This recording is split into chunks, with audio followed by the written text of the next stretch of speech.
Écoute bien. Si tu regardes cette vidéo, ce n'est pas par hasard. Ce n'est pas parce que tu t'ennuies. Ce n'est pas juste par curiosité. C'est parce qu'au fond de toi, tu sais qu'il y a un problème.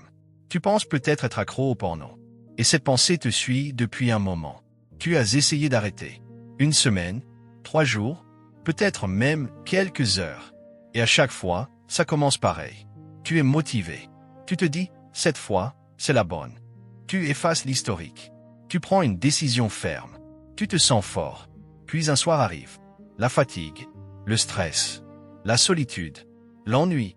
Une petite pensée traverse ton esprit. Juste une fois. Juste quelques minutes. Après j'arrête. Et tu replonges. Encore. Et après, le silence, la culpabilité, la honte, le dégoût de toi-même. Et cette voix dans ta tête qui murmure. Je suis faible. Je n'ai aucun contrôle. Pourquoi je fais toujours ça? Je suis foutu. Tu commences à croire que quelque chose ne va pas chez toi. Que tu manques de volonté. Que tu es moins fort que les autres. Que tu es condamné à répéter le même cycle encore et encore. Mais laisse-moi te dire quelque chose que personne ne t'a jamais vraiment expliqué. Tu n'es pas faible. Tu es conditionné. Ton cerveau a appris un mécanisme. Il a associé le stress, la solitude, l'ennui ou la frustration à une récompense instantanée. Ce n'est pas une question de morale. Ce n'est pas une question de valeur personnelle. C'est un circuit. Un circuit qui peut être compris. Un circuit qui peut être déconstruit. Un circuit qui peut être reprogrammé. Et si tu es encore ici, en train d'écouter, c'est la preuve que tu n'as pas abandonné. Et quelqu'un qui n'a pas abandonné n'est pas faible. Il est en train de se battre. Et aujourd'hui, on va comprendre contre quoi tu te bats vraiment. Le porno moderne n'est pas naturel. Ce n'est pas juste une image. Ce n'est pas juste une vidéo. Ce n'est pas un petit moment de distraction. C'est une machine à dopamine. Une machine parfaitement optimisée pour capter ton attention, la retenir et te donner une récompense chimique immédiate. Quand tu consommes du porno, il se passe quelque chose de très précis dans ton cerveau. Ton cerveau libère une énorme dose de dopamine. La dopamine, ce n'est pas la molécule du plaisir. C'est la molécule de la motivation. Celle qui dit « ça, c'est important. Recommence ». Et le problème, c'est l'intensité. La stimulation est plus forte que beaucoup d'expériences réelles, plus rapide, plus variée, plus extrême, plus accessible. Dans la vraie vie, il faut du temps pour créer une connexion. Il faut du courage pour approcher quelqu'un. Il faut de l'énergie pour construire une relation. Avec le porno, un clic, gratuit, illimité, disponible 24h/24. Ton cerveau adore ça. Parce que ton cerveau est programmé pour économiser de l'énergie et maximiser la récompense. Il adore ce qui est facile, instantané, sans risque, sans rejet, sans effort. Chaque fois que tu regardes, tu renforces un circuit neuronal. Une autoroute dans ton cerveau qui devient de plus en plus large. Stress, porno. Solitude, porno. Ennui, porno. Frustration, porno. Ce n'est plus un choix conscient. C'est une boucle automatique. Et voici le point le plus important. C'est exactement le même circuit que les addictions. Même mécanisme que les jeux d'argent. Même mécanisme que certaines drogues. Même système de récompense. Plus tu stimules ce circuit artificiellement, plus ton cerveau s'y habitue. Et ce qui était excitant hier devient normal aujourd'hui, puis insuffisant demain. Alors tu cherches plus intense, plus nouveau, plus extrême. Pas parce que tu es pervers, pas parce que tu es cassé, mais parce que ton cerveau s'adapte. Ce n'est pas une question de moralité. Ce n'est pas une question de bonne ou mauvaise personne. C'est une question de biologie. Et une bonne nouvelle, ce qui a été conditionné peut être reconditionné. Mais pour ça, il faut d'abord comprendre le mécanisme. Et maintenant, tu commences à le voir. On ne nous apprend pas à gérer nos émotions. Personne ne nous prend à part pour nous dire « Voilà comment tu gères la tristesse. Voilà comment tu fais face à la peur. Voilà comment tu traverses la solitude. » Non, on nous apprend autre chose. On nous apprend à être fort, ne pas pleurer, ne pas montrer nos faiblesses, ne pas parler de ce qu'on ressent, encaisser, supporter, tout garder pour nous. Depuis l'enfance, beaucoup d'hommes entendent « Un homme, ça ne pleure pas. Sois un homme. Arrête de te plaindre. Garde ça pour toi. » Alors on apprend à verrouiller. On avale la colère. On enterre la tristesse. On ignore l'anxiété. On fait semblant que tout va bien. Mais les émotions ne disparaissent pas. Elles s'accumulent. Et quand il n'y a aucun espace pour les exprimer, elles cherchent une sortie. Pour beaucoup d'hommes, cette sortie devient silencieuse. Le porno, parce que c'est discret, parce que personne ne voit, parce que ça ne demande pas de parler, parce que ça donne une sensation immédiate de contrôle. Pendant quelques minutes, tu n'es plus le gars stressé. Tu n'es plus celui qui doute. Tu n'es plus celui qui se sent insuffisant. Tu es juste stimulé. Mais ensuite, tu fermes l'écran. Et tu te détestes. Tu te traites de faible, de lâche, d'hypocrite, de dépendant. Tu penses que la honte va te motiver. Tu penses que te rabaisser va te rendre plus fort. Mais écoute bien ceci. Se détester ne te rendra pas plus fort. La honte n'a jamais construit un homme solide. Elle construit un homme qui se cache. Un homme qui lutte seul. Un homme qui se punit. Et plus tu te détestes, plus tu ressens de douleur intérieure. Et plus tu ressens de douleur intérieure, plus tu cherches à t'échapper. Et le cycle recommence. La vraie force, ce n'est pas d'écraser tes émotions. La vraie force, c'est d'apprendre à les reconnaître sans fuir. La vraie force, ce n'est pas de faire semblant que rien ne te touche. C'est d'accepter que tu es humain. Et un homme qui apprend à comprendre ses émotions est beaucoup plus puissant qu'un homme qui passe sa vie à les cacher. La solution n'est pas plus de haine contre toi-même. La solution, c'est plus de conscience, plus de responsabilité, et surtout, plus de compassion envers toi-même. C'est là que commence la transformation. Voici la partie que beaucoup ne veulent pas entendre. Si tu continues, ta motivation va baisser. Pas d'un coup, pas brutalement, mais progressivement. Les choses simples vont demander plus d'efforts. Te lever tôt, travailler sur tes objectifs, rester concentré, être discipliné. Pourquoi? Parce que ton cerveau s'habitue à des pics de stimulation artificielle. Quand tu t'exposes régulièrement à une gratification instantanée intense, tout ce qui demande du temps et de la patience paraît moins intéressant.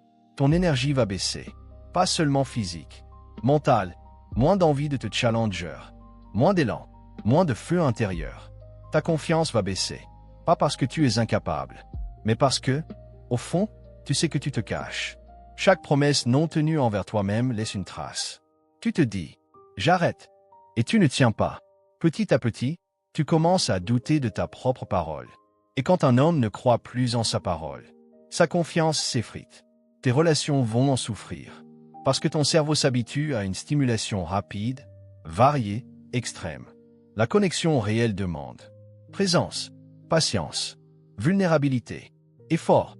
Mais ton système de récompense, lui, veut rapide, nouveau, intense, sans risque.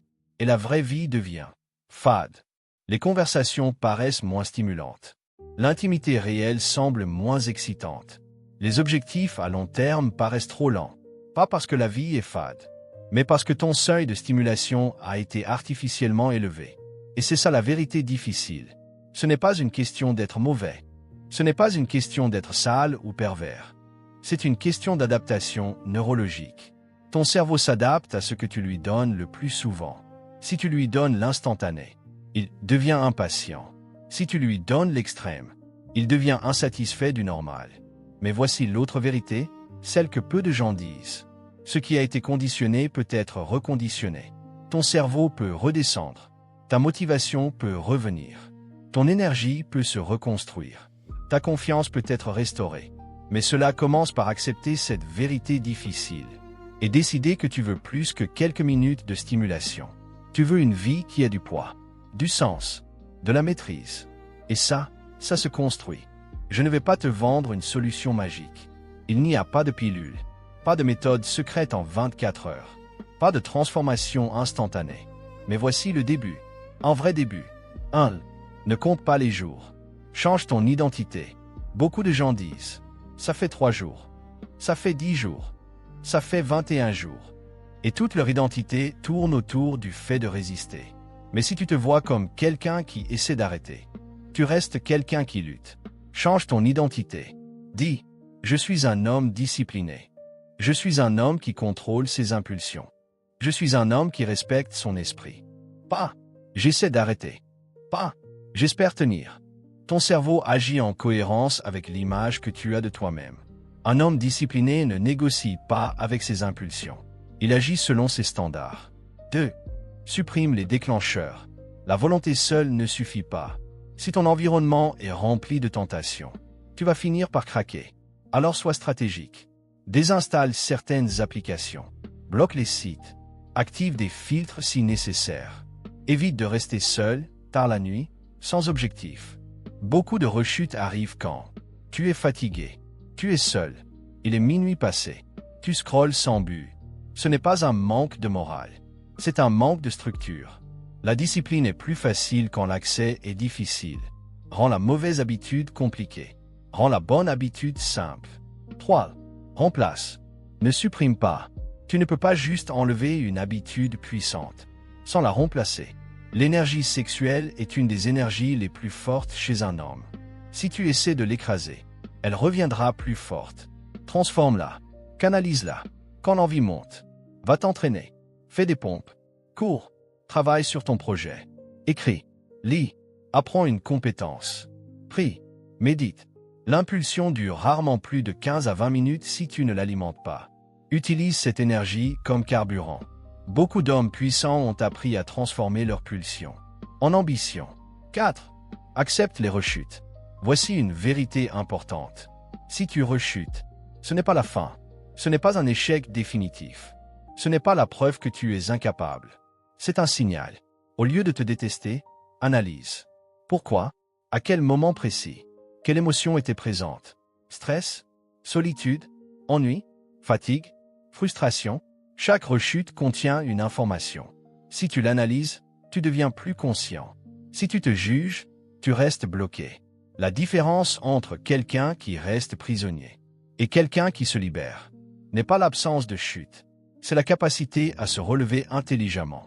Tu ne cherches pas la perfection. Tu construis une version plus forte de toi-même. Et ça prend du temps. Mais chaque décision consciente renforce l'homme que tu es en train de devenir. Tu n'as pas besoin de devenir parfait. La perfection est un piège. Si tu cherches à ne plus jamais avoir d'envie, à ne plus jamais être tenté, à ne plus jamais tomber, tu vas te frustrer. Tu es humain. Tu as un corps. Tu as des émotions. Tu as des impulsions. Le but n'est pas de devenir une machine. Le but est de devenir conscient. Conscient de ce que tu ressens. Conscient de ce qui te déclenche. Conscient du moment précis où l'impulsion commence. Parce que c'est là que se joue la vraie bataille. Pas au moment où tu es déjà sur le site. Pas au moment où tu as déjà cliqué. Mais au moment où la pensée apparaît. Cette petite voix. Juste un peu. Juste aujourd'hui. Personne ne saura. Si tu arrives à voir cette pensée, sans immédiatement lui obéir, tu gagnes en puissance. Chaque fois que tu résistes, tu reprogrammes ton cerveau. Chaque fois, même si c'est juste 5 minutes de résistance, même si c'est inconfortable, même si ton corps insiste, quand tu ne cèdes pas immédiatement, tu envoies un nouveau message à ton cerveau. Je ne suis pas contrôlé par mes impulsions. Je choisis. Et le cerveau apprend par répétition. Plus tu répètes la résistance consciente, plus le circuit ancien s'affaiblit. Plus tu répètes le choix intentionnel, plus un nouveau circuit se renforce. C'est ainsi que fonctionne la neuroplasticité. Pas par un grand moment héroïque, mais par des petites victoires répétées. Et écoute bien ceci. Même si tu tombes encore, même si tu rechutes après 10 jours, après 20 jours, après 3 semaines, tout le travail que tu as fait n'est pas effacé. Ton cerveau se souvient. Chaque résistance a compté. Chaque prise de conscience a compté. Chaque effort a compté. Le progrès n'est pas linéaire. Il ressemble plus à une montée avec des glissades qu'à une ligne droite parfaite. Ce qui détruit les hommes, ce n'est pas la chute, c'est l'abandon après la chute. Reste conscient, reste engagé, reste honnête avec toi-même. Tu n'as pas besoin d'être parfait, tu as besoin d'être présent. Et un homme présent, qui choisit consciemment, encore et encore, devient libre. Pas du jour au lendemain, mais définitivement. Tu n'es pas un esclave, tu es un homme avec des faiblesses, oui. Avec des luttes, oui. Avec des cicatrices peut-être, mais un homme quand même. Et un homme peut tomber, oui, tomber. Faire des erreurs, céder à l'impulsion, perdre une bataille. Tomber ne te retire pas ta valeur. Tomber ne te définit pas. Tomber ne fait pas de toi un échec. Tomber fait partie du chemin. Mais un homme peut aussi se relever, même fatigué, même déçu de lui-même, même honteux. Il peut se relever sans applaudir sa chute, mais sans se condamner à y rester. Un homme peut recommencer, pas avec naïveté, pas en se mentant, mais avec plus de lucidité. Recommencer plus stratégique, recommencer plus conscient, recommencer plus solide. Un homme peut se reconstruire. Il peut transformer une faiblesse en discipline, une dépendance en maîtrise, une fuite en responsabilité. Ce combat que tu mènes aujourd'hui, ce n'est peut-être pas juste un problème à éliminer. C'est peut-être un point de départ. Parce que pour surmonter ça, tu dois développer la discipline, la maîtrise de soi, la conscience émotionnelle, la force mentale, la responsabilité. Et ces qualités ne servent pas seulement à arrêter le porno. Elles servent à construire une vie. Beaucoup d'hommes deviennent plus disciplinés, plus confiants, plus forts, après avoir surmonté cette bataille, parce qu'ils ont appris à se maîtriser. Et un homme qui se maîtrise devient dangereux, dans le bon sens. Dangereux pour la médiocrité, dangereux pour la procrastination, dangereux pour la vie passive. Alors peut-être que ce n'est pas une malédiction. Peut-être que ce n'est pas une preuve que tu es cassé. Peut-être que c'est un signal, un appel à évoluer, un appel à grandir, un appel à devenir la version de toi-même qui ne fuit plus. Ce moment difficile peut devenir le début de ta transformation. Pas parce que tu n'as plus de lutte, mais parce que tu as décidé de ne plus être contrôlé par elle. Tu n'es pas un esclave, tu es un homme, et un homme qui décide de se relever, encore et encore, devient inarrêtable. Si cette vidéo t'a parlé, si tu t'es reconnu dans au moins une phrase, si, pendant quelques minutes, tu t'es senti compris, alors ce message était pour toi. Ce n'est pas une vidéo de plus, ce n'est pas du contenu pour passer le temps, c'est un rappel que tu peux reprendre le contrôle, un rappel que tu n'es pas faible. Un rappel que tu n'es pas seul dans ce combat. Ici, on ne parle pas de motivation superficielle, pas de phrases vides, pas de sois positif et tout ira bien. On parle de transformation réelle. La transformation qui demande du courage. La transformation qui demande de la discipline. La transformation qui commence quand tu arrêtes de fuir. Si tu veux faire partie de cette mentalité, abonne-toi. Pas pour moi, pour toi. Pour te rappeler régulièrement l'homme que tu es en train de devenir. Et si tu es prêt à faire un premier pas symbolique, écris en commentaire. Je reprends le contrôle. Pas pour impressionner les autres, pas pour faire joli, mais comme un engagement envers toi-même. Parce que quand tu écris une décision, elle devient plus réelle. Et peut-être que quelqu'un d'autre, en lisant ton commentaire, se sentira moins seul. Parce que la vérité, c'est que des milliers d'hommes vivent la même chose. En silence, dans la honte, dans l'isolement. Mais ici, on brise le silence. Tu n'es pas seul. Et ce combat ne définit pas ta fin. Il peut définir ton nouveau départ. À toi de décider.